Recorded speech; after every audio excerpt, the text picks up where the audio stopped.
Hi, this is St. Louis Park Today. I'm your host, Seth Rowe. It's Thursday, April 16th, the day after tax day. Hope everybody got their taxes in all right. Speaking of taxes, I'm going to be talking to you today a little bit about a tax-reported entity, the St. Louis Park Schools. And they released Volume 1 of a facilities study that's underway to see exactly how they can utilize those tax dollars a little better.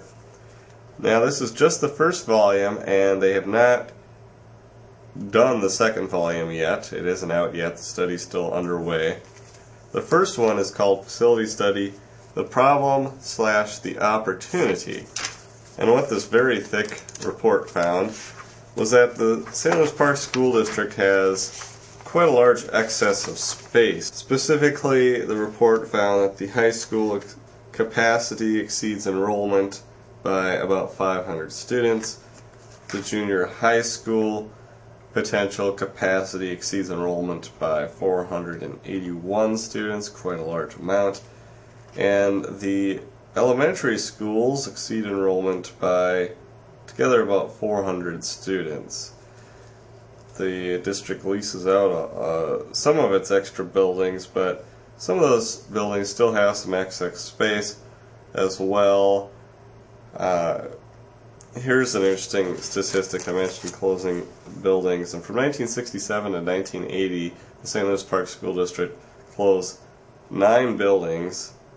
3 of them are still used for community centers and that sort of thing.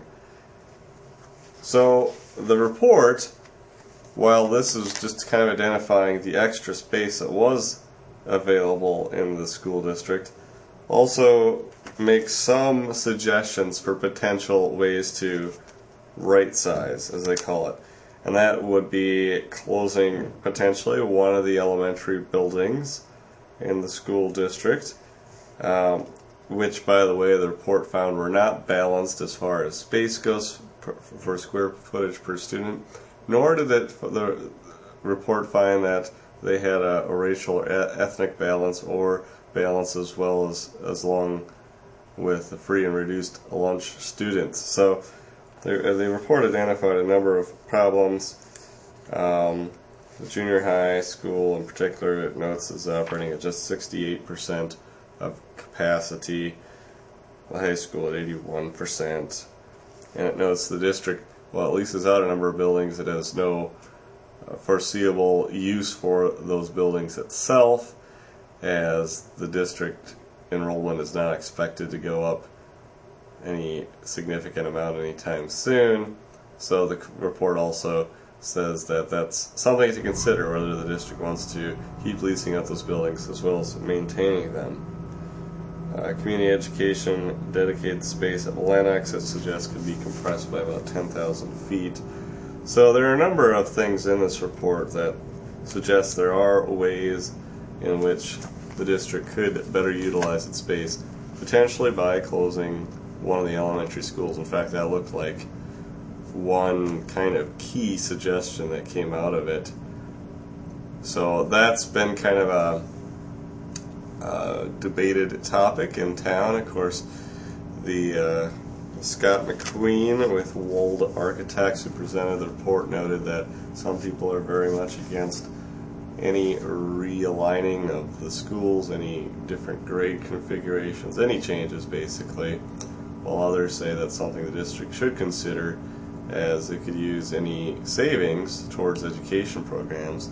The district, of course, has made cuts almost every year for about 8 years, so that's certainly a consideration. And of course, they're planning on making cuts again this year in the classrooms, and they will see, of course, what the state budget turns out to be. The weather today, it is right at 70 degrees as I speak. It's glorious and sunny. Slight little amounts of clouds, but nothing to mention really. I was just wearing my t-shirt earlier today, and it was fantastic. It was very lovely. Stepped outside, chatted with some people. Great day to be out and about if you get a chance. Now the low tonight is 47, so not too bad, considering that would be a decent high not all that long ago. Tomorrow we're looking at potentially even warmer, with a high of 72 degrees and a low of 49, partly cloudy skies. Well, that's St. Louis Park today for today. Thanks again for watching. I'm your host, Seth Rowe.